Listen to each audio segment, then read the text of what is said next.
तुझं विण काही स्थिर राहे ऐसे नाही, स्थिर राहे ऐसे नाही, स्थिर राहे ऐसे नाही। तुझं विण काही स्थिर राहे ऐसे नाही, स्थिर राहे ऐसे नाही, स्थिर राहे ऐसे नाही।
Thank you.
तुझवीन काही स्थिर राहे ऐसी नाही कडोवाले बहुतारिती पांडुरंगा माझ्या चित्ती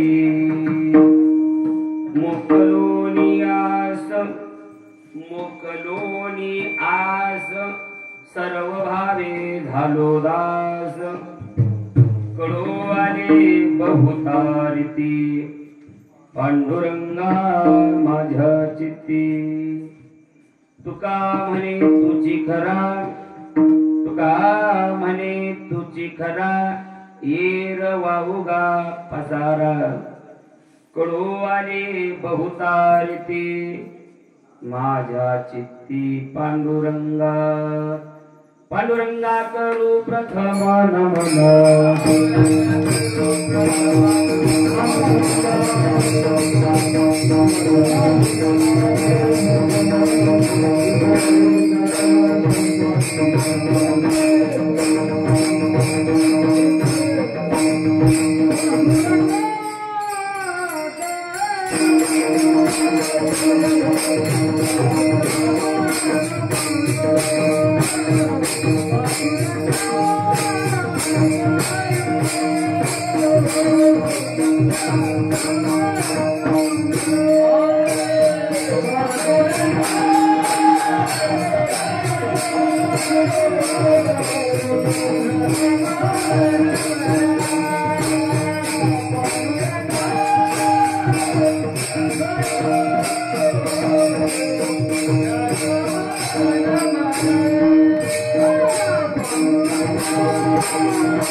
त्यांच्या कृपारानेकतेचा विस्तारू बाबाजी सद्गुरु दास तुका जयांची केली स्मरण होय सकळ विद्यांचे अधिकरण तीची वंधू श्री चरण श्री गुरुजी ती नमस्कारो नियता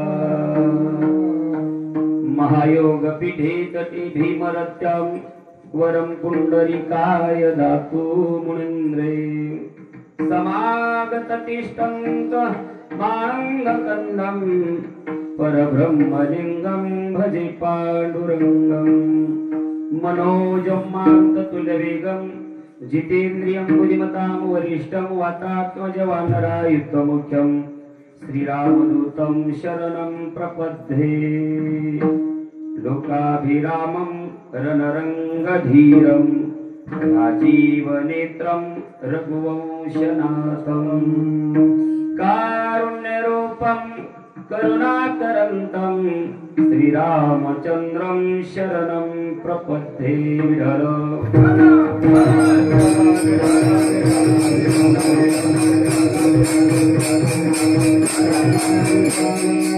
सेविलागी सेवक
सेवक झालो तुमच्या लागलो निज चरणा अहो स्वामी तुकया देवा यावरी न करावा अभेद नमो सद्गुरु तुकया ज्ञानदीपा नमो सद्गुरु सच्चिदानंद रूपा नमो सद्गुरु भक्त कल्याण मूर्ती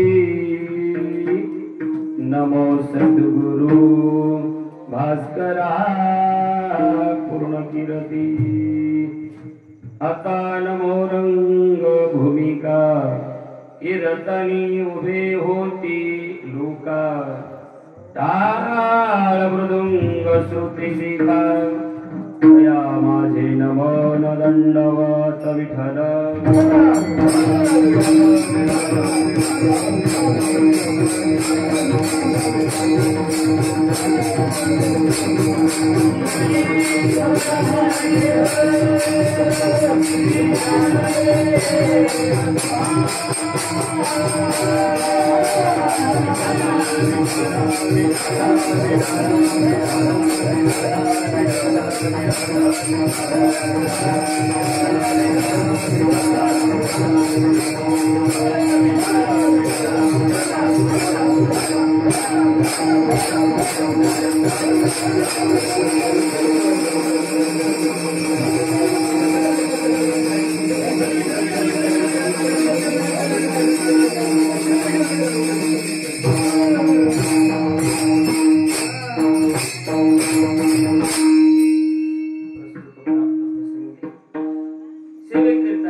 देहूचे सुप्रसिद्ध साधू वैराग्याचे महान मेरू महान भगवत भक्त संत सम्राट विश्ववंदनीय महाराष्ट्र भूषण जगमान्य जगदवंदनीय जगद्गुरु श्री संत तुकोबाराय त्यांचा अखिल विश्वाला पावन करणाऱ्या चंद्र भगवतीप्रमाणे असणाऱ्या अभंगाच्यामधील 4092 अभंगापैकी 3146 क्रमांकाचा भगवान परमात्म्याशिवाय या मृत्यू लोकांच्या ठिकाणी काहीही स्थिर नाही ही अनुभूती प्रकट करणारा अभंग आहे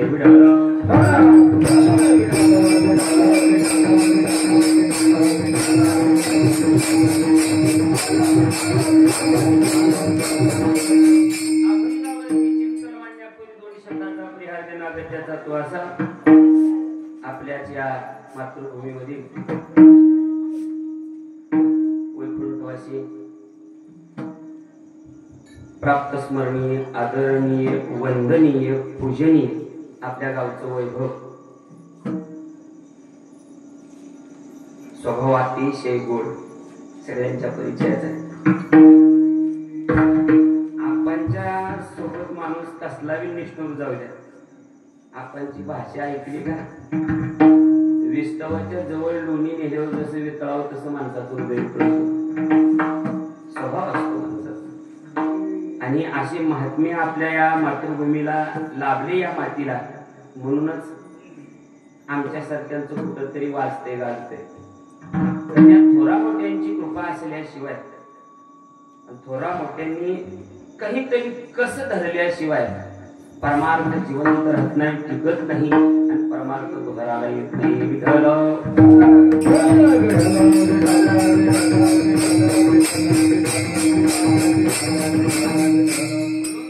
आपणच्या पुण्यस्मरणानिमित्त ह्याची कीर्तनाची सेवा आयोजित केली आणि त्यांचे उत्तराधिकारीचे 2 मुलं आहेत सुशेनाने दादा, त्यांना धन्यवाद द्यावे तेवढे थोडे. जसे आप्पा वारले तशी 1 वर्षी ही पुण्यतिथी खंडित नाही. कोरोनाचा काळ आला असेल, काही असेल, काही आर्थिक संकट त्यांच्या जीवनामध्ये त्यांच्यामध्ये आला असेल, पण वडिलांची पुण्यतिथी बंद केली.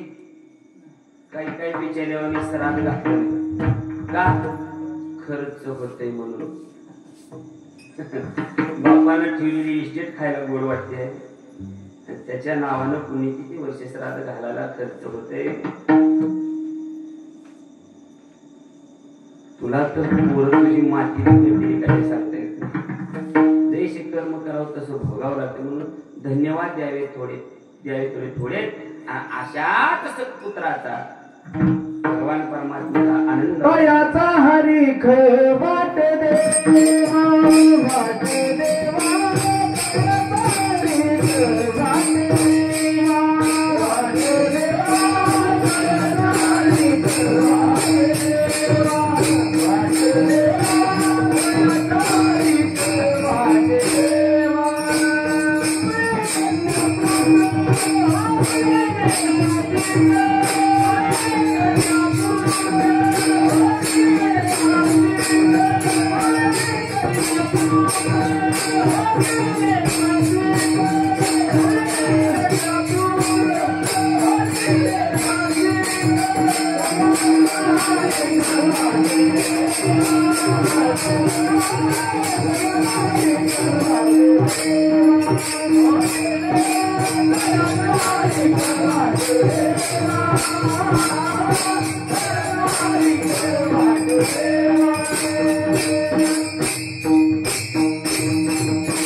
नाचणारी गँग इकडे आहे, 2 जण इकडे आहेत आणि ती केली 2 जण इकडे लावा. कन्या पुत्र कोटी जे सात्विक तयाचा हरी कवाटी देवा. अशाच कुळा जन्मलेल्या पुत्राचा देवाला आनंद वाटतो. आपल्याला प्रत्येकाला वाटतं देवाला माझा आनंद वाटावा. तू बापाचं वर्ष सरात घातला तर काय आनंद वाटतो. देव म्हणतो येड्या, तुझे करायचं ते सत्कर्म केलं नाही, तुझा मला कसा आनंद वाटेल. म्हणून द्यावे तेवढे धन्यवाद. कसली आणि तर पावसाळ्यात येतो कार्यक्रम, आताच करतात कार्यक्रम. तसं भक्तीसारखं स्वरूप आहे कार्यक्रमाचं. भक्ती सुट्टी जशी कठीण, तसं कार्यक्रम करणं सोपा तसा अवघड आहे. कोणाला सोपा आणि कोणाला अवघड आहे. ज्याच्या मागे नाही त्याला लय अवघड आहे, आणि ज्याला जिद्द पाहिजे त्याला काहीच वेळ पडता. पाऊस असू द्या, कसला आर्थिक संकट असू द्या, काही असू द्या, कसा कार्यक्रम होते सोपा आहे. म्हणून एवढे सगळे परिस्थितीचे हाल सोसून आज अखंड दरवर्षी अन्नदान, वारकऱ्यांना भोजन आणि कीर्तनाची सेवा, हरिकीर्तन, हरिनामचिंतन इत्यादी उत्तरदायित्व म्हणून ती 2 मुलं करतात. कोटी कोटी प्रणाम करतो. उपस्थित सर्व श्रोतृवर्ग, उपस्थित सर्व पंचकृषीतील भजनी मंडळ, मृदंगाचार्य, हार्मोनियम वादक, विनेकरी, टाळकरी, चोपदार, माळकरी, बिगर माळकरी, जेवलेले न जेवलेले, कीर्तनात जागर राहून ऐकणारे, झोपून ऐकणारे, पाय आपरून ऐकणारे, जांभळ्या देऊन ऐकणारे सगळ्यांच्या पायावर नतमस्तक होतो आणि कीर्तनाला सुरुवात करतो.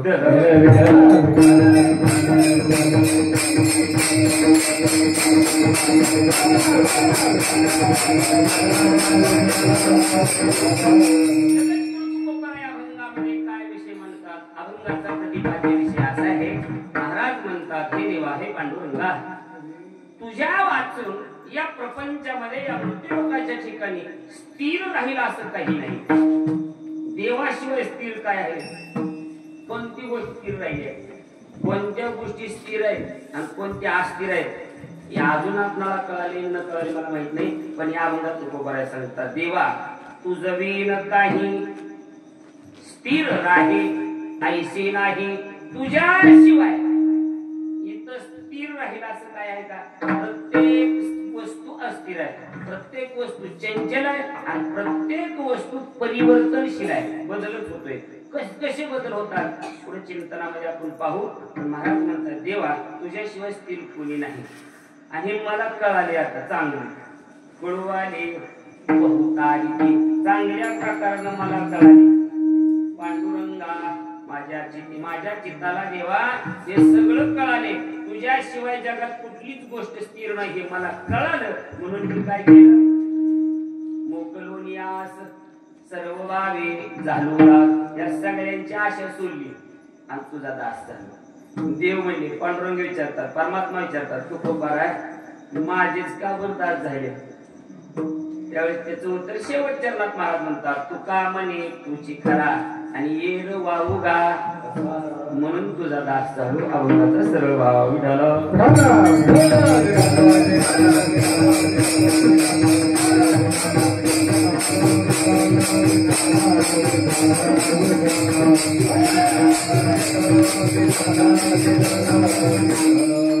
अभंगाचं जर बारकाईने जर निरीक्षण केलं तर अभंगामध्ये संत आणि देव असा संवाद तुम्हाला आढळून येईल. देव आणि भक्त संवाद आहे, दोघांचा संवाद आहे. म्हणजे संत देवाला बोलतात, तुकोबाराय देवाला बोलतात. तिथं देवाला तुझं विन काही नाही, देवा तुझं विन काही, म्हणजे देवाशी बोलतात. संत देवाशी बोलतात. याच्यावरून आपल्याला जरा बाहेरचा विस्तार घ्यावा लागेल. संत अजून कोणाला बोलतात का? त्या देवालाच बोलतात. बोलण्याच्या संदर्भावरून संत 7 जणांसमोर बोलतात, 7 जणांसोबत बोलतात, 7 जणांच्या समोर बोलतात. पण ते कोणतं बोलतात? देवाचंच बोलतात. महत्वाचा मुद्दा. संत इतर देव सोडून बाकीचे 6 जण आहेत, 6 घटक आहेत. या 6 जणांबरोबर बी संत काय बोलतात? देवाचंच बोलतात. पण आपलं सगळं उलट आहे. ऐका आता एक घटकाचा विचार करू. संत जगाशी बोलत असताना काय बोलतात? जगाशी, जगाला म्हणतात, ऐक रे जना तुझ्या संगीताचा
अशी सुंदर चाल झाली की मोठ्याने टाळ्या वाजवतात. काय करायचं बाहेरून कलाकार मागवायचे? आपल्यातले हिरे तो घेता आला पाहिजे. नाहीतर आपलं ठेवायचं झाकून.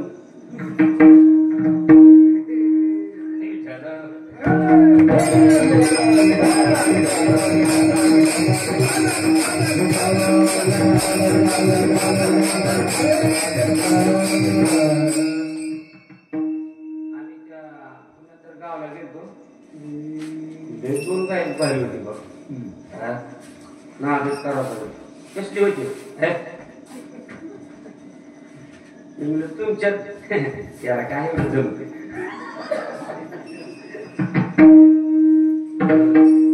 संत पहिला मुद्दा कळलाय. संत जगाबरोबर बोलतात. काय बोलतात जगाच्या समोर? जगाला तुम आम्हाला संत काय बोलतात? होय काय बोलतात? झाली का सोयाबीनची फवारणी? आळ्या हायच्या का? गोगल गाड्या हायच्या का? असलं कवा संतांनी विचारले आपल्याला? लेकर बाळ बरी येते का? जावाई काय करतात? असलं संत विचारत नाही. विचारतात काय विचारतात? त्या जगाचं त्या जनाचं हेच विचारतात. ऐक रे जना तुझ्या सोहिताच्या गुणा. आणि सांगितलं पंढरीचा राणा मना माझी स्मरावा. हे जना ऐक काय कर? पंढरपूरचा परमात्मा पांडुरंग मनामध्ये स्मरण कर. तुझ्या हिताची खूण सांगतो. म्हणजे संत हिताचंच बोलतात आणि देवाचंच बोलतात जगाशी. जगाशी इतर बोलत नाही. चला त्याच्या पुढचा मुद्दा आहे. जगाचं झालं तर काय तर म्हणजे महाराज संत जगाला देवाचं बोलत असतील घरातल्या माणसाला एकदा गाता म्हणजे तिथपर्यंत पोहोचायला पाहिजे तर विशेष समजतोय. काही लोक शंका घेतात महाराज संतांनी जगाच्या पुढे मानलं काल पण घरातल्या सोबत काय घरातल्या बरोबर बोलत असतील की प्रपंच? कोणत्या संतांनी घरातल्या बरोबर प्रपंच बोलला? म्हणजे तुकोबारा जिजाबाईला म्हणतात काय म्हणतात? देव पाहावया करियो सायास न धरी हे आस नाशिवंत. या नाशिवंताची आस धरू नको. जिजे सायास करायचा असेल तर कोणता कर? देव पाहावया करियो सायास. जिजाबाईला ज्ञानोबाई हरिपाठामध्ये सांगतात कालच्या एकादशीला अभंग झाला चौथा आणि त्या चौथ्या अभंगाचं शेवट चरण आहे हरिपाठामध्ये. ज्ञानदेव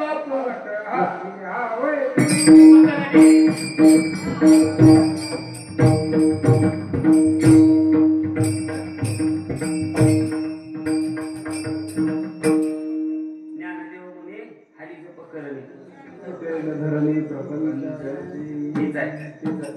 भक्तीचे चरण आहे.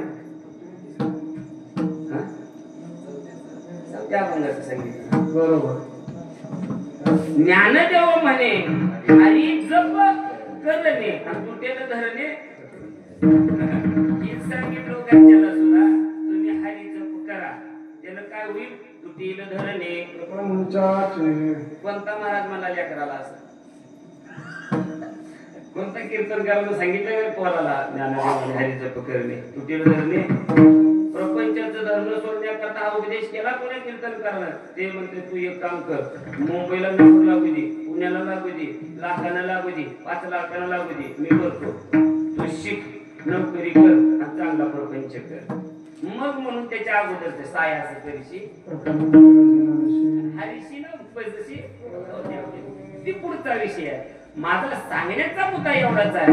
जगाला बोलणं असेल अथवा घरात बोलणं असेल पत्नीला सुद्धा तुकोबारा म्हणतात देव पाहावया करियो सायास.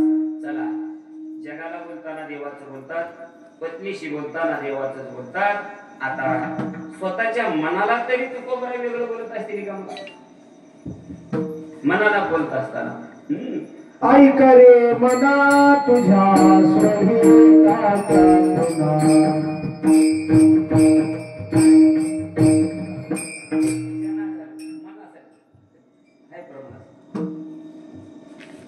मन मन मनाबद्दल म्हणा तू एक करी काय कर? तू फक्त धर तुला जायचं. हा किंवा एकतत्व नाम दृढ धरी मना, हे मना परमात्म्याचं एक तत्व नाम मना तू दृढ धर. कोणाला सांगितलंय? तुम्ही कधी बोलला का आपल्या मनाला? बोला पटापटा बोलला कधी कोणी मनाला आपल्या? तुम्ही बोललो जरी असतो तर देवाचं बोलणार माहिती मी सांगतो. नाही नाही नाही, तुम्ही मनाला एवढं, काही लोक गुडघ्याला बोलतील.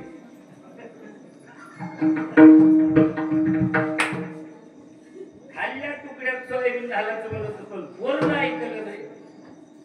ही काय बोलणं झालं? ते प्रपंचातच बोलणं झालं. मनाला बोलायचं असेल तरी देवाचंच बोलतात. किती मुद्दे झाले? 3 मुद्दे झाले. चौथा मुद्दा आहे का? जगाला बोलताना देव बोलतात, पत्नीला बोलताना देव बोलतात, मनाला बोलताना देवाचं बोलतात. चला पुढं.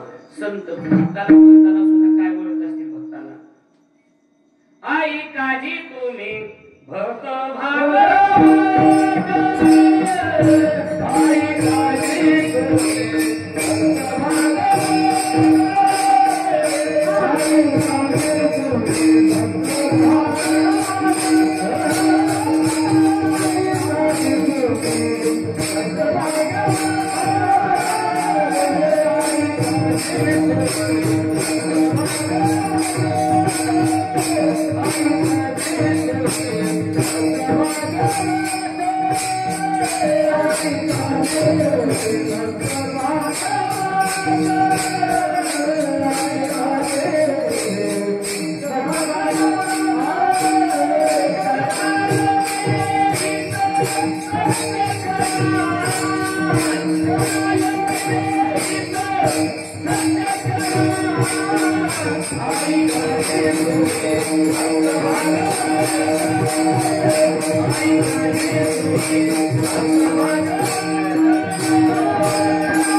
प्रमाण तुकोबाला देतात.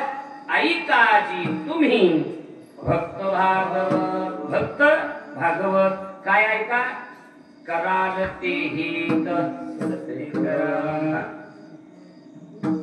भक्तांना सुद्धा बोलताना संत देवाचंच बोलतात. 4 मध्ये झाले. 5वा मुद्दा आहे संत पक्ष्यांना सुद्धा बोलतात. पक्ष्यांना सुद्धा, पक्ष्यांना सुद्धा बाकीचं बोलत नाही. काय बोलतात? कावळ्याला बोलतात. उडे उडे कावू तुझे सोन्याने मरविन पावे, उडे उडे कावू तुझे सोन्याने मरविन पावे, उडे उडे कावू तुझे सोन्याने मरविन पावे, उडे उडे कावू तुझे सोन्याने मरविन पावे, पाहुणे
ऐकताना संतांचं बोलणं, संत काव्याला सुद्धा बोलताना काय बोलले?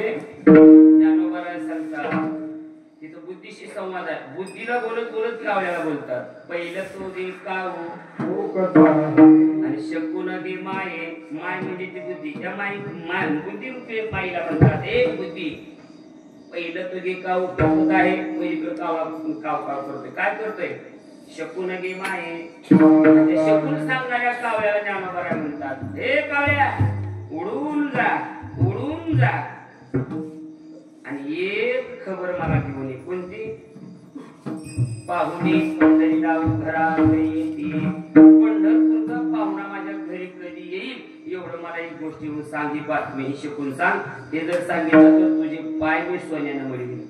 आता ती सोनं कोणतं पाय विषय फक्त बोलण्यात मुद्दा काय माझा आहे की संत पक्ष्यांना सुद्धा बोलतात, देवाचंच बोलतात. आपल्याला घरात देवाचं बोलता येत नाही. आपलं बोलणं नाही वेगळं. आपल्या बोलण्यानं होणारं काम सुद्धा बिघडत. असं अशी काय माणसं असतील. तुम्ही ऐकलं असेल पुण्यात तर महाराजांचं आपलं बोलणं. एका घरात म्हातारी होती. लय अगोदर बोलायची. घरात कोणालाच नीट बोलायची नाही. आणि नाताचं लग्न ठरलं. लग्न उचलून गावाचं घरदार म्हणलं म्हातारीला लग्नाला घेऊ नका. काय तर तिथं मंडपात म्हातारी अगोदर घेऊ नका म्हणून. काय तर शाली माणसं पिकलं पान आहे आज ना उद्या घालायचं. लोकांना देखत नाही. कुठले शब्द आणली आज ना उद्या घालायचं. बोलाय देखत काय बोलून बोलून बोलणार आहे. आपण हाऊस की म्हातारी आवाज होती तशी बोलायला. आणि नेलं म्हातारीला लग्नात नेलं. नेलं ती नेली ह्या शानेवा नेली. ते रुपवत मांडला का त्या खाटात कशी म्हातारी रुपवत राखायची. आणि रुपवत बघितला म्हातारी जर बोलायला लागली असली प्रतिती का आणि अशा फराशी देते का आणि अशा वाट्या असते त्या काय आणि अशी तांबे असते काय. ह्याला काय रोड आलता काय मंडपात बरं मंडपात ही कुणी तर नाही करत. ती काय वारात ती जाऊन सांगितलं वर बापा आणि मग ती नाथाच्या बापाला म्हणजे हो वर बाप म्हणजे का ती म्हातारी कोण आहे? आईचा म्हणलं म्हणून काय आहे म्हणता राव म्हणला. सगळी पाणी पाहिजे मला तिच्या आमची एक बोल नाही म्हणजे काय झालं. लय अगोदर बोलायला मला म्हातारी. मग ते ह्या नाकाच्या मित्राने ऐकलं. मित्र म्हणजे म्हणतो म्हातारीला आणि गेलं ती पोरग मला थांबा मी बघू शकतो म्हणलं. नाकाचा मित्र गेला म्हातारीला बोला कशा बोलत त्याच्या बघा. आणि ती गेला नाही म्हातारी तोंडाला कुलूप लावता येत नाही का? गप बसावं जरा आपण बाहेर जायला नीट बोलायचं. तरी त्याला नीट बोलली नाही. तुझ्या का बापाचं काय देव काय म्हणला असली म्हातारी चचनावी गेल्या. चचना शब्द तिकाला बीड करा. चचना मरणा. चचना म्हणजे काय? मरणावी गेल्या. त्याच्या म्हातारीला त्या शब्दाचा अर्थ माहित नव्हता. म्हातारी म्हणजे काय म्हणला आता मरण गेल्यात म्हणजे अजून त्याला नीट बोलत. त्याचा मित्र हुशार होता जवळचा. ते म्हणला अगं काय नाही तू जीवलीस का म्हणाले म्हणला. म्हातारी म्हणजे माझं कशाचा विचार करता आधी वराड चचल मग नवरा नवरी चचल मग वर माय चचल मी चचल तर चचल नाही तर तसंच बसत.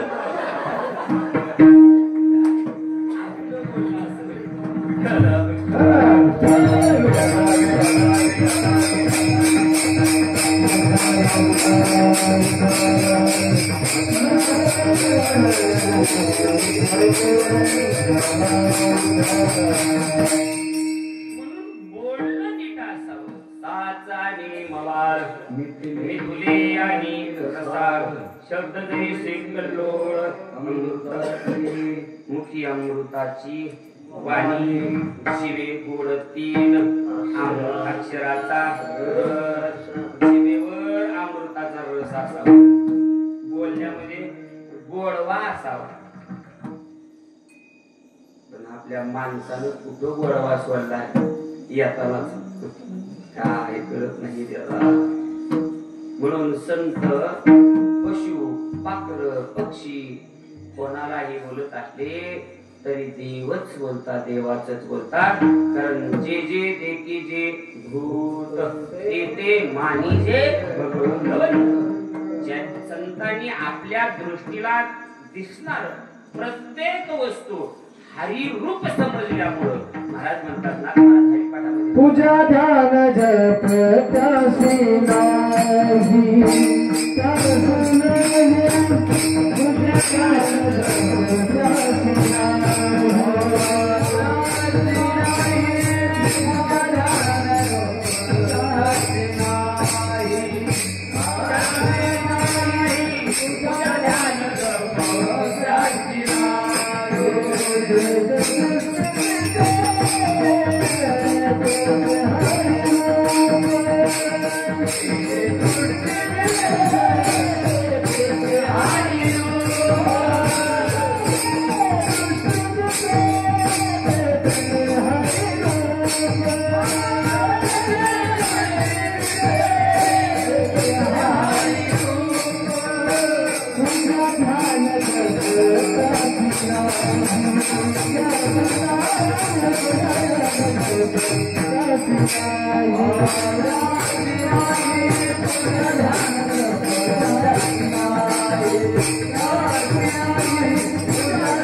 पूजा कशाची कशा करता करायची, ध्यान कशा करता करायचं आणि जप कशा करता करायचं.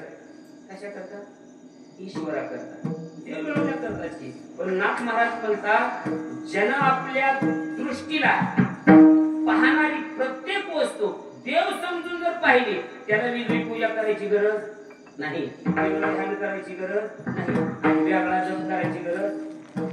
पण समोरची वस्तू प्रत्येक निर्जीव सजीव असो तो देव समजून पाहिलं पाहिजे. आपली भारतीय संस्कृती इतकी महान आहे. अजून एका प्रश्नाचं उत्तर द्या जमलं तर. बायकोनं नवऱ्याच्या पाया पडावं का कसं आहे? नवऱ्याला बायकोच्या पाया पडावं. होय मला म्हटलं कसं आहे मी लांबून आलो कसं आहे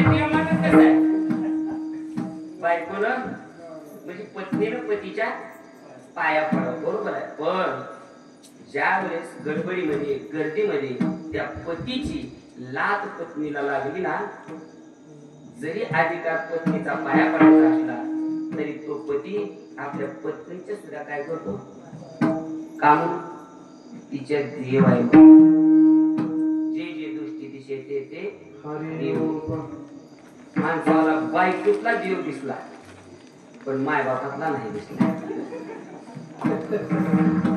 मायबापातला दिसला असता तर वृद्धाश्रमाची निर्मिती झाली नसती. मायबापातला देव दिसला असता तर प्रत्येकानं बापाचं सरात घातलं असतं, येळवाकडे कीर्तन केलं असतं, येळवाकडे वारकरी जीव घातले असते. दिसला नाही माणसाला मायबापातला देव, बायकोतला दिसला. तेवढं लाट लागल्यावर पाय पडलं, पुन्हा वर्षभर पेनगुरी जायचं. ती जाय काय घालायचंय, काय बंद बसलंय, तेवढं आपणच गुत्त घेतलंय काय. हा तुम्ही एकटं जाऊ का त्यांच्या पोटात, त्यांनी काय करायचं. धन्य माता पिता. अशा म्हणणारी जी असते आपल्या नवऱ्याला, अशी म्हणणारी जी बायको असते ना, तिची भाऊजाई तिच्या माहेरला तिच्या बापाचा आणि माईचा चटकाटा करीत असते. तू इथं नवऱ्याला तिच्या त्याच्या मायबापाचं करू दिला गेल्यावर तुझा भावाला तिकडे भाऊजाई काय ते गबसू देत असेल का. म्हणून बोलणं नीट असावं. चला, संत पक्षाशी बोलताना देव बोलतात. 5 मुद्दे मांडले तुमच्याकडे. 6वा मुद्दा आहे का? आता पण लय माहितीची तुम्ही वस्तू ऐकल्या. चला पुढं 6वा मुद्दा आहे. संतांच्या पुढं भूत जरी आलं तरी संत भूताला काय बोलतात? आता तुम्ही बिहून भूत म्हणल्यावर सुद्धा राम राम म्हणतात, तो भाग वेगळा. किंवा एखादा डेंजर एरिया असला, भूताचा एरिया जर असला भागातला, तिथून जाताना म्हणतो राम राम राम राम राम राम. ती भीती आहे भूताला राम राम म्हणून बोलण्याबद्दल म्हणून नाही. एक माणूस मुलगा आजारी पडला, असं आपल्या जुन्या गावासारखं गाव, आणि पहिलं सगळंच गाव जुन्या गावात होतं, बरोबर का? आणि सगळं आपला मशानभूमी इथं होती. आता जिथं वस्ती झाली तिथं वड्याच्या पुढं. पहिलं तिने सांजाला सुद्धा माणसं यायला द्यायची खाली तिथून. मग एक जणाचा मुलगा आजारी पडला, ते आपलं कंदील लावून निघालं संध्याकाळी 11:30 12ला आंबाची रात्र होती. बायकोला सांगितलं म्हणजे मुलगा आजारी पडला आणि जावा डॉक्टर कडून गोळ्या औषध काय करा. लेकराच्या प्रेमात करता निघालं, पण आमोशीची रात्र बायकोच्या मनात आलं, आमोशीची रात्र कसं करावं. माय चालला पण सांभाळून जावं, गप्पी बसत नाही. त्याच्या मनात नव्हतं की म्हणजे कसं काय नव्हतं तिथून वड्यापासून जावं. मग आणा कंदीला आणला. कंदीला आणला आणि कंदीला आणल्याबरोबर तिथं बाजीरावाच्या थोडं अलीकडे कोपऱ्याला गेलं. ती एक माणूस त्याला भेटला. राम राम राम राम राम राम राम विचारतो राम राम राम. मग ते आला, कुठं चालला? ती माणूस बोलाला, हो मुलगा असे. बर बर बर बर. मग चांगलं आता उद्या आपली मशानभूमी जवळ आहे म्हणून चांगले 15-20 मिनिटं चालण्याचा रस्ता होता. ते दोघं बोलत बोलत बोलत गेली आणि नेमकी मशानभूमी आल्यावर त्याच्या ध्यानात आलं भूत असते ती. आपण कोणाला बोलायला काय माहिती, माणूस आहे, बघितलं माणूस होता. कोणा याच्या लक्षात आलं नेमकं बोलकीचं नाही, म्हणजे परिचयाचं नाही, आणि आपण का पाहणारे बसतो कधी कोण आहे कुठला विचारावं, म्हणजे आपण कोण कुठले ते म्हणजे मला माहित नाही. आपण तुझं नाव गाव काय असेल का नाही काय माहित नाही मला. मला मरून 11 दिवस झाले. गेला असेल का दवाखान्यात. राम राम राम राम. सांगण्याचा मुद्दा विनोदाचा भाग बाजूला सोडा. भूत भेटल्यावर आम्ही राम बनू, भीतीपोटी का प्रेमापोटी? संतांचं तसं नाही. तुलसीदासांची पत्नी रत्नावली उपदेश केला, बायकोनं असा उपदेश करावं की नवऱ्याला प्रपंच सोडावा. पण आमच्या बिचाऱ्या असा उपदेश करते, त्या उठलं की नीट कीर्तनाला सुटावा, बोलतो का नाही बाबा सुट्टीला. तर माझं सांगायला लोकांचं काय एवढं मी काही इसकटल्यानं नाही, माझ्यावर घालून तुमचं बोलावं म्हणते ते का नाही. आपल्या प्रपंचात त्याच्या वळून पण या संतांच्या घरचं वातावरण वेगळं आहे. या रत्नावलीनं उपदेश केला. सगळ्याला दृष्टांत माहित आहे. दोरी समजून सापावर चढून घेते, वणका समजून प्रेतावर बसून नदी पार करून पत्नीला भेटायला गेली. पत्नीचा उपदेश झाला आणि पत्नीचा उपदेश झाल्याच्या नंतर मग तिथून ठरवलं आजपासून हा प्रपंच माया मोह हे सगळं लटकं समजायचं, परमात्म्याची सेवा करायची, रामाचं भजन करायचं. आणि रामाचं भजन करून केलं आणि 12 वर्षात एक तप पूर्ण झाला आहे का. आणि दररोज शौचालयाला बाहेर जावं लागत होतं. आताच्या वेळी काय आता निघाली बाथरूमची सोय आली करत. बाथरूमचं लय बाहेर राहिलं ती बाहेर कुठे बी जागा पण टिंब टिंब. पण पहिलं कसं होतं, शौचालयाला बाहेर जावं लागत होतं. आणि मग त्यांनी काय करायचं, शौचालयाला गेलं की त्या तांब्यात काय भांडण नेलं असेल ते त्याच्यातलं थोडस उरलेलं पाणी एका झाडाला दौडतच राहायचं.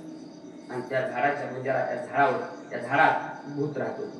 12 वर्षाचं होतं. 12 वर्षी त्या भूताला पाणी पाजलं. तुम्ही म्हणता भूत असं कसं काय पाणी, भूताला असलंच पाणी लागतंय. त्याला तुम्ही द्यायचा म्हणजे लागतं कळशीत, त्याला पावत नाही ती भूत असल्याच नमुनीच्या त्या भोरीत लागते त्या. आणि शौचालयाच्या पाण्यानं भूत प्रसन्न झाले. आणि भूत प्रसन्न झाल्यावर भूत म्हणायला लागलं, महाराज बोला 12 वर्ष तुम्ही मला पाणी पाजलं, माझी तहान भागवली, मला काय पाहिजे मला काय माग. तुम्ही ऐकले एक जणाला भूत असंच प्रसन्न झालं, कसं झालं मला माहित नव्हतं झालं, पण भूतानं सांगितलं मी प्रसन्न आहे. ती मला बरं झालं. 700 एकरचा मालक होतं ती किती 700. ती मला बरं झालं भूत ते काम करते ती कामाला लावलं बरं झालं. भूत म्हणला काय बी काम लावा पण माझा एक नियम काय, ज्या दिवशी काम सांगायचं बंद करशील त्या दिवशी तुला खाऊन टाकेल. हे म्हणला 700 एकर जमीन आहे काय काम कमी आहे का म्हणा. आले आणलं भूताला म्हणजे काय करायचं मालक काम, वरच्या तुकड्याची विहीर घ्यायची आहे. त्यानं दात घासून चूल भरायला तरच भूत आलं म्हणा मालक झाली विहीर. मग त्याच्या खायच्या विहीर झाली 700 एकर या गणेश विहीर खांदून घेतलं. ज्वारीच्या सीझन मध्ये 700 एकर ज्वारी. मग ह्याला वाटलं मालकाला काय काम करू म्हणजे काम सांगा. तेवढी ज्वारी उपडायची, प्याड्या बांधायच्या आणि बुचड्या भोगा करून यायच्या. पटकन सगळं एवढं 700 एकरचं उरकून आलं. बोल मला काम सांगा. शेतात काम सांगायला शिल्लक चिडून होतात. सांगितलं की 15-20 मिनिटात काम करायचं आणि ह्याला मग लागले तो आता काम सांगा होतं. पण मित्र हुशार होता, असले मित्र असायचे उपदेश द्यायला. मित्राला त्याला सांगितलं मला भूत प्रसन्न झाले म्हणलं 700 एकरात एकाकडे शेरी खांदा काम लावलं. काम सांगितलेलं 10 मिनिटातच पार करता येते. काम सांगणं तर खातो बघ म्हणते. मित्र म्हणला काय अवघड आहे म्हणा चल मग तुझे नोकर बोली ती भूती पण नोकराला बोलिलं आणि 30 फूट पोल उभा केला दारात मित्राला आणि सांगितलं काम काय सांगत भूताला. भूत आलं तो सांगणं तर खाऊन टाकतो, काम सांगणं तर खातो. मालक मला हे आहे का काय, त्या पोलवर वरी चढायचं पुन्हा खाली यायचं, पुन्हा वरी चढायचं, पुन्हा खाली यायचं. कुठवर मी बंद कर म्हणत नाही. भूताला सुद्धा बेजार करणारी माणसं आहे. मग मला सांगा अलीकडे भूताची राहिली नाही ती. आता जिथं भूत होती तिथं गरज आहे. कारण भूतावानी ओळखलं आपली जागा ह्याने घेतली, आपलं काय चलत नाही. आपण त्याच्यापेक्षा माणसं डेंजर वागायला लागली. त्यामुळे भूत म्हणजे आपण पहिलं वागत होते हे बिचारी आपल्याच प्रमाणे वागायचे, आपले नियम पाळायचे, आपली परंपरा चालवायची. आपण काय करायचं. भूत प्रसन्न झालं तुळशीदास महाराजांना आणि मग सांगितलं मला काय पाहिजे. तुळशीदास महाराजांनी काय मागावं, मला जर तू प्रसन्न असेल मागेल ती देशी देत असेल तर एकच दे. काय पाहिजे मला सांगा. मला रामाचं दर्शन करून दे. रामाचं दर्शन करून दिलं. भूत 100 फुट मारून टाकले. कारण राम म्हटलं की तिथं रामनं तिथं भूत येत नाही. पण मग म्हणतात मग भूत इमानदार होती होते आणि तरी ते 100 फूट उलटून पडलेलं भूत परत आलं आणि महाराजांना हात जोडून म्हणू लागलं महाराज नाव सुद्धा घेत नाही तिथे. कोण भूत कोणाचं, रामाचं. रामाचं नाव घेणारी कोण असतात, भूत रामाचं नाव घेत म्हणजे तुमची तुम्ही पक्क केलं. भूत आलं तुळशीदासापाशी आणि म्हणू लागलं महाराज तुम्ही मग आम्हाला नाव घ्यायचं नाही तेवढं कृपा करा. आणि मला नाव घेतलं की आम्ही जगतच नाव म्हणणार, आम्ही भूत म्हणून राहतच नाही आणि आम्हाला भूत म्हणून जगायचं आहे. मग तुम्ही ज्याची भेट घालून द्या म्हणले ना त्याची भेट घालून देतो. नाव घेतलं ठीक आहे तुम्हाला हनुमंतरायाची भेट घालून देतो. हनुमंतरायाचं नाव घेतलं पण रामाचं घेतलं नाही. आणि हनुमंतराय कोण आहे, राम उपासक आहे. हनुमंतरायाची भेट झाली की रामाची भेटच होणार. म्हणजे भूताला सुद्धा काय बोलतात महाराज, जे भूत राम शब्द ऐकत नाही त्याला सहन होत नाही त्या भूताला सुद्धा संत भूत ऐकल्यावर देवच बोलतात. विठ्ठल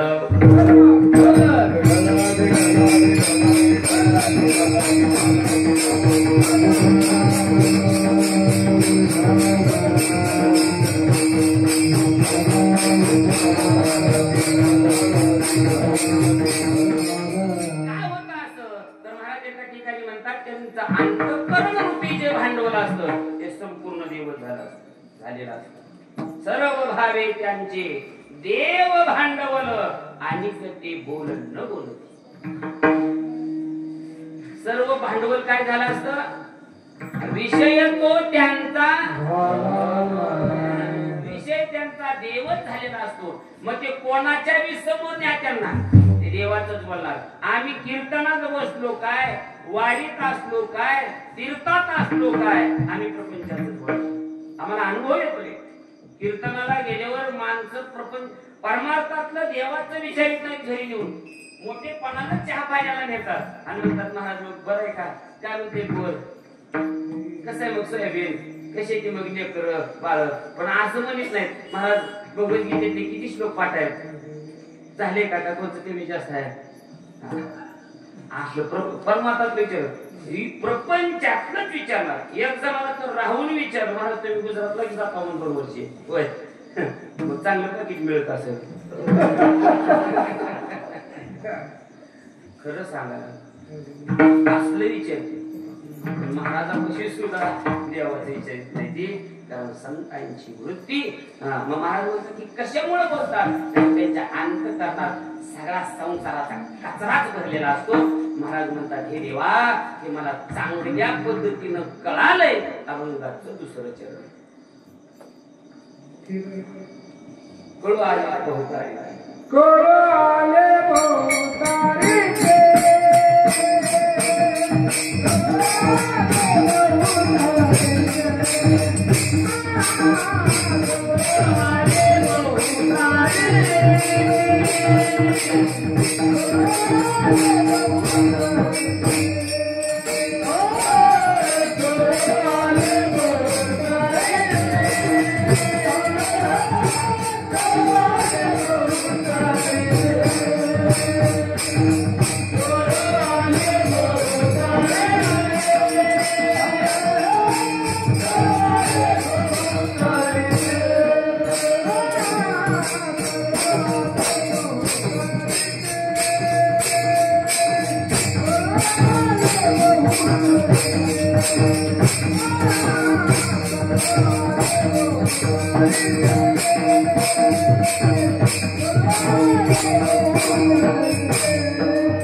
कारण काही काय अभंगाला शेवट चरणातून प्रवेश करावा लागतो, काहींना सुरुवात येऊन यावं लागतं, त्याला तिसऱ्या अभंगाला जावं लागतं. तसं जावं मागे एकदा सांगितलंय, पण अजून एकदा सांगतो. आपण सगळे शेतकरी आहोत, सगळीच पिकं एकाच बाजूला काढणी काढायला येत. ज्वारी कुठून काढावी लागते? ज्वारी वरून, मठाचं कणीस मधून, भुईमुगाच्या शेंगा अभंगाचं गीत तसंच आहे. जसा प्रसंग असेल तसा प्रवेश करावा लागतो. शेणकणी तैट होते, आता महाराज पहिल्या चरणावर यायचे.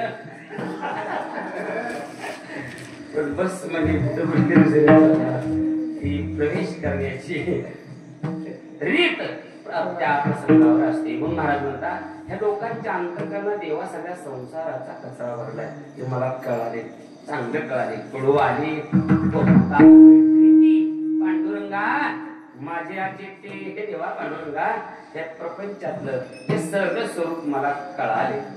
कळणं वळणं याच्यामध्ये शतकोटीमध्ये एक कोटी आहे. परमार्थिक शतकोटी भाग दोन आहेत ना, त्याच्यामध्ये कळणं वळणं तुमच्याकडे जाईल पुस्तक, त्याच्यामध्ये आहे बघा.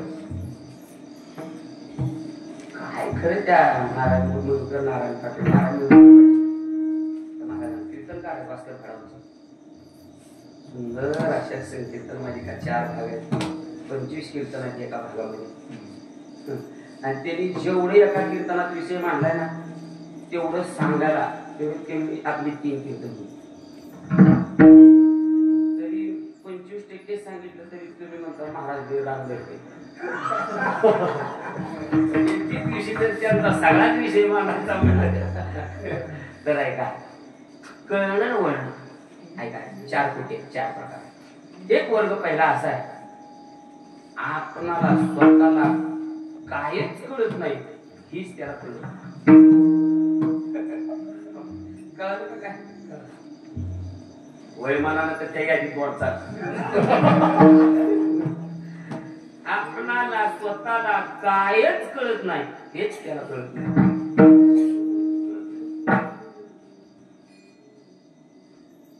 दुसरा वर्ग, दुसऱ्या वर्गाला कळतंय,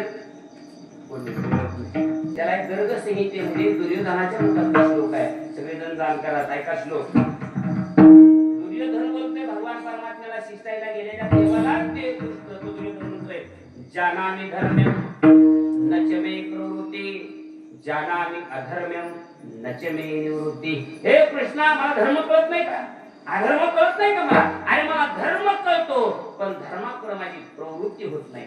मला अधर्मही कळतो, पण अधर्मातून माझी निवृत्ती होत नाही. त्याला दुर्योधन म्हणायचं.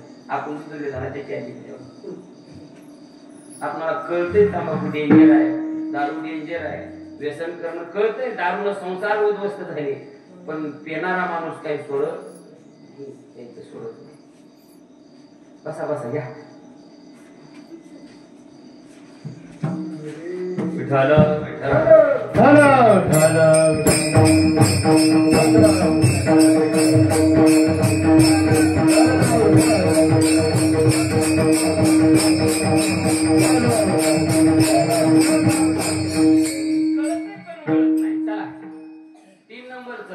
कळतही आणि वळतही. कसं? एखाद्याला उपदेश झाला, व्यसन करू नये, वाईट वागू नये, अगोदर कळत नव्हतं, पण संतांच्या साधूच्या वचनावर कीर्तनकार अधिकारी महात्म्यांच्या मुखावर ऐकलं, अधिकाऱ्यांच्या संगतीत जाऊन कळालं, आणि कळाल्यानंतर ते वळले. बघा, परिवर्तन झालं त्यांच्यामध्ये. कळतही आणि वळतही. स्वामी मोहनानंदजी स्वामी म्हणून त्यांचे चरित्र आलं. मोहनानंदजी स्वामी खेळ मंचाकडे तिकडे कोणता तर घाट आहे, करंडी घाट काय, त्या घाटाच्या पलीकडे कीर्तन होतं. कळतही वळतही. घाटाच्या पलीकडे कीर्तन होतं. कीर्तन झाल्याच्या नंतर गावातल्या लोकांनी सांगितलं, महाराज आजच्या दिवस मुक्काम करा, सकाळी जावा का. घाटाच्या पायथ्याला गेल्या गेल्या चोरांचा इलाका आहे, तुम्ही काय जाऊ नका. रात्री तिथून एक मागायला जात नाही. तिथं नामदेव वाळके नावाचा चोऱ्या आपतील डाकू आहे, जसा वाड्या पुढे होता, तुम्ही जाऊ नका. ती मोहनानंदजी स्वामी म्हणजे निधड्या छातीची महात्मी. ते चोराला चिंताला त्या बाबत्याला देते. आपल्यासारखे महाराज म्हणजे ते मग ही पूर्ण औषध रस्ता नाही का, गावाकडे झाला असतो आपण जेवढं. कसं काय महाराज म्हणजे मी घाटातूनच जाणार. चोराची भीती घ्यायची मोहनानंद स्वामी.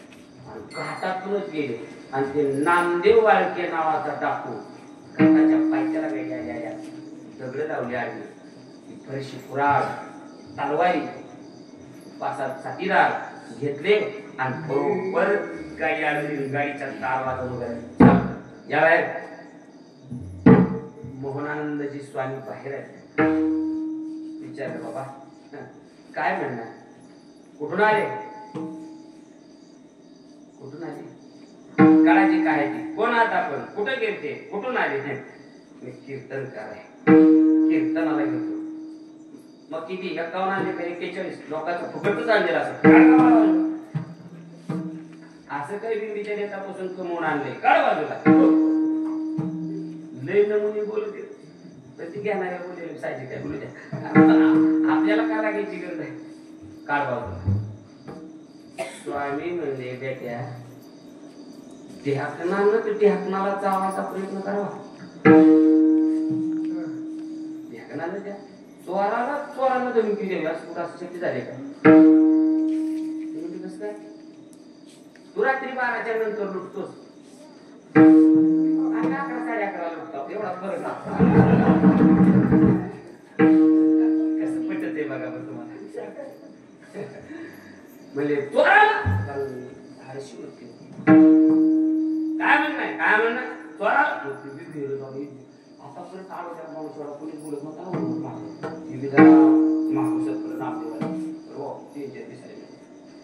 बस गाडी तुला काय पाहिजे आपण दोघं मिळून चोऱ्या करू काय करतो असते कोणती चोरी चाल तुला दिवसा टाका घालून देतो तुला पाहिजे ते चोरी करून देतो माझ्यापेक्षा 8 निघाली गाडीत टाकला आणि महिनाभर कीर्तनाला घेऊन फिरले. लक्ष देऊन ऐका दृष्टांत संपल्यावर टाळ्या वाजवल्या कळतय आणि वळतय ज्याला कळालं आणि वळालं त्याच्याकरता ही दृष्टांत आणि महिनाभर गाडीत घेऊन फिरले कीर्तनाला रोज कीर्तन रोज आणि महिनाभराच्या संगतीनं त्या नामदेव वाळके नावाच्या डाकूला गुंडाला चोराला कळालं आपण वाटमाऱ्या करतोय चोऱ्या करतोय हे वाईट काम आहे आपण हे केलं नाही पाहिजे आपण सोडलं पाहिजे. चोरी सोडली आणि कीर्तन करायला लागले. अजूनही नामदेव वाळके महाराज जिवंत आहे कीर्तनकार झाले 1 नंबरचे कीर्तनकार. टाका युट्यूबला नामदेव वाळके कळतय पण चोर सुधारला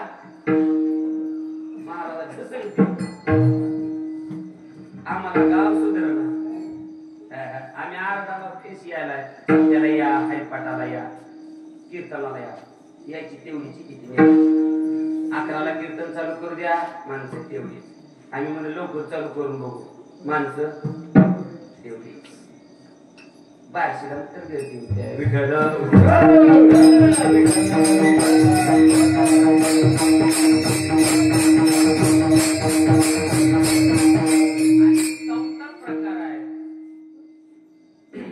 कळत नाही पण वळत एवढाच राहिला का मोठा कळत नाही पण वळत नाही पण कळत आहे कसं आहे मला खूप पहिला कळत नाही वळत नाही दुसरा कळत पण वळत आता हे वळत आहे पण वळत आहे पण कळत नाही चौथा मोठा वळत आहे पण कळत नाही लक्षात नाही का हे लहान मुलगा आहे 7वी-8वीचा मुलगा आहे महाराज आणि त्याला ज्ञानेश्वरी गीता मुकत होती म्हणजे त्या परमार्थाकडे ज्ञानेश्वरीकडे तो वळाला बरोबर आहे गीता मुकत देते म्हणजे तो माऊलीच्या ज्ञानेश्वरीकडे वळाला पण कळाली का भगवद्गीता जशी ज्ञानोबाला सांगायच्या कृष्णाला सांगायच्या तशी त्याला कळाली का वळतय पण कळत नाही पण तू कोबरा म्हणजे हे देवा मला कळालं सगळं या समाजाचं चांगल्या रीतीनं कळलं कळू आले बहुता रीती पांडुरंगा माझ्या चित्ती काय कळालं महाराज तुम्हाला मला कळालं अभंगाचं पहिलं चरण उदरीन काय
देवाशिवाय त्या जगाच्या पाठीवर कोणीही स्थिर नाही, ईश्वराशिवाय. कारण स्थिरच्या संदर्भामध्ये दोन प्रकार पडतात. जे स्थिर आहे, कधीच चंचल नाही, कधीच हलत नाही, बदल होत नाही, परिवर्तन होत नाही, त्याला ब्रह्म म्हटलं जातं. आणि जी अस्थिर आहे, चंचल आहे, परिवर्तनशील आहे, तिला माया म्हटलं जातं. मग मायेमध्ये जेवढे घटक येतात तेवढे सगळे अस्थिरच आहेत, चंचल आहेत, परिवर्तनशील आहेत. मग आपणही त्याच्यातच येतो. मायेमध्ये चालू पण ही मायेने निर्माण केलेलं नजर आहे. मग त्याच्यामध्ये आता बघा एक चार घटक आहेत. आता वेळ होत आहे तर थोडं विस्तृत न मांडता धावतो घेतो. ही अस्थिर कसं आहे पहिलं बघा. आपलं देह संबंधाने आपलं शरीर सुद्धा स्थिर आहे का? स्थिर शरीर राहतं का? बालपणातली अवस्था वेगळी आहे तर तरुणपणातली वेगळी आहे. बालपण गेले नेलता, तरुणपणी वृद्धपणी प्रवर्तली चिंता मरे मागुता जन्मते. ही अवस्था आहे, स्थिर राहत नाही. बरं चला दुसरं चांगलं तुम्हाला व्यवहारिक सांगतो तुम्हाला करण्याकरता. एक अधिकारी ब्राह्मणाला यमराजाची गाठ पडली. यमराजाची अधिकारी ब्राह्मण यमाची त्यांची गाठ मुलाखत झाली. मग ते अधिकारी होते ते ब्राह्मण बाबा यमाला बोलू लागले. बातचीत चर्चा केल्या ते केल्या गप्पा गोष्टी सगळं झालं, बोलणं झालं. मग ते अधिकारी असल्यामुळे ब्राह्मण बाबा म्हणू लागले यमाला, यमा सगळं झालं गाड्याकडं पण एक सांग ना, म्हणजे यम म्हणजे काय? आमचं आयुष्य की काय सांगते? माझं आयुष्य म्हणजे माझं मरण तरी आहे. यम म्हणला की आम्हाला सांगता येत नाही. मग तुझ्या बरोबर एवढे गप्पा मारून गेले यमांना नाही. अरे पण आमचं मरण आम्ही कसं ओळखायचं? यमानं सांगितलं 3 मेसेज आम्ही पाठवत आहोत मरणाच्या अगोदर. किती? त्याला तू करायचा अगोदर 7 ते 8 चरणाचा माझा पूर्ण पाठ नाही. चला या सोबती काहीतरी काय माहिती निश्चितली काय राहतोशी कला काळा अशी रुंदर काहीतरी असं द्रुपद आहे. त्याच्यामध्ये सगळी शिंगाची इंद्रियाची अवतार पाठ्य साधून त्याच्याकडे रिव्हिजन आता आचार कीर्तनाला आलं त्याच्यामुळे थोडस विस्मृती झाली. पण काय अभंगाचा अर्थ सांगितलं पाठ आहे सांगतो महाराज म्हणतात. ही शरीराची अवस्था नाही. यम म्हणतो 3 मेसेज पडते. खरं आहे आपलं मरण किती दिवसावर राहिले? 3 मेसेज पाठवतो पुढं 3 संकेत ओळखायचं आणि सांगून गेलं 3 मेसेज पाठवतो म्हणून. 70 वर्षाची मी ब्राह्मण झाले आणि पुन्हा एकदा यमाची गाठ पडली. म्हणलं यमा आज 3 मेसेज पाठवतो मला एक बी मेसेज आला नाही मारून. यम म्हणला तसं म्हणा सांग म्हणजे मग कोणता? ऐका यमाचा पहिला मेसेज मरण जवळ आलं कसं ओळखायचं?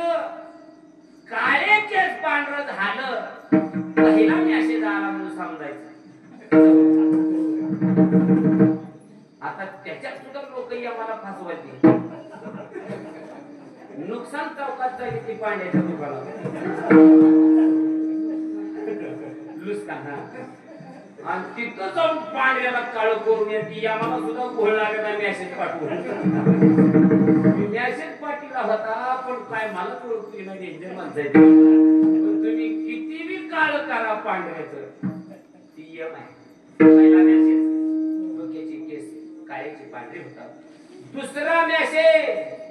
दुसरा मॅसेज तोंडातले दात पडतात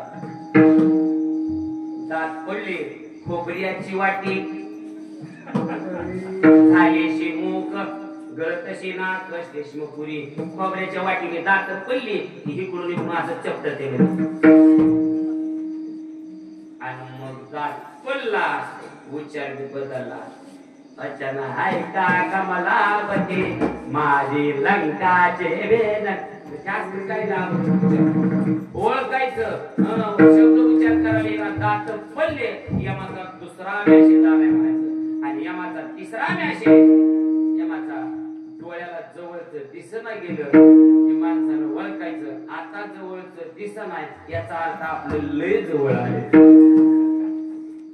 तीन मॅसेज सांगण्याचा मुद्दा माझा संपला म्हणजे आपले शरीराचे अवयव सुद्धा स्थिर नाही लहानपणी असलेली केसाची रचना म्हातारपणात तशीच राहील सांगता येईल भरपूर सांगता येईल त्याच्याबद्दल भरपूर प्रमाणात देता येते पुढे चला नातेवाईक सुद्धा स्थिर राहत नाहीत नातेवाईक बदलतात आपली जर श्रीमंती असेल तर प्रत्येक नातेवाईक राम राम घालतो दिगंबरची महाराज आमचे पाहुणे येते बघा महाराज जोपर्यंत बरं चालेल आणि महाराजाला जर त्याला 2 लाख मागितले मला उद्या घर बांधायचं आहे महाराज फालतू का रोज एक गाव गेलं ते पण एकच मागत आहे नातेवाईक बदलतात बदल अस्थिरता सांगायला लागलो स्थिर आहे का कोणी नाही जो चाले मोठा धंदा सगळी घरातली माणसं सुद्धा आपलं बरं चालेल तोवरच आहे एकदा तुमचं इस्कटू द्या सगळे माणसं बघा कशी होतात नातेवाईक चला आपल्या मनाची वृत्ती सुद्धा बदलते वृत्ती सुद्धा क्षणाला वृत्ती बदलते कृती बदलते आणि कृतीचे तरंग धरू जाता संगत होतो वृत्ती सुद्धा बदलते कशी बदलते सांगतो 3 सेकंदात 3 वृत्ती बदलली कोणाची माझ्या जीवनात घडलेलं उदाहरण सांगतो एक कमी परिचयाचा कामावर कारखान्यात नवीन माणूस आता एक कार्यक्रम कर्मचारी सहकारी आम्हाला आणि त्यांनी मला 2000 मागितले माझी अडचण आहे आणि मला 2000 द्या मला त्यांना मागितल्या वाटलं वृत्ती सांगा वृत्ती कशी बदलते बघा म्हणजे याने 2000 मागितले अरे याला दिले पाहिजे 2000 गरीब आहे काहीतरी अडचण आहे दिले पाहिजे पण देण्याच्या वेळेस पटकन मला विचार आला आपली नीची एवढी ओळख नाही 2000 देण्यापेक्षा अगोदर 1000 देऊन 1000 द्यायला म्हणून खिशात हात घातला खिशात हात घातल्यावर अजून वृत्ती बदलली देण्याची काय गॅरंटी आहे 500 टिकली आणि त्याला सांगितले 500च 1500 पुन्हा फक्त बाकी 3 सेकंदात 3 वेळेस वृत्ती बदलली म्हणून तुकोबरायांना सांगितलं ह्या वृत्तीला समाचार दृष्टी विटेवरी साजिरी आणि ते माझे हरी इथं वृत्ती स्थिर होत्या पायाजवळ वृत्तीत बदल होतो स्थिर वृत्ती नाही हे पृथ्वीचं चक्र भौगोलिक चक्र स्थिर आहे का कधी उन्हाळा आहे कधी पावसाळा आहे कधी हिवाळा आहे ऋतुचक्रामध्ये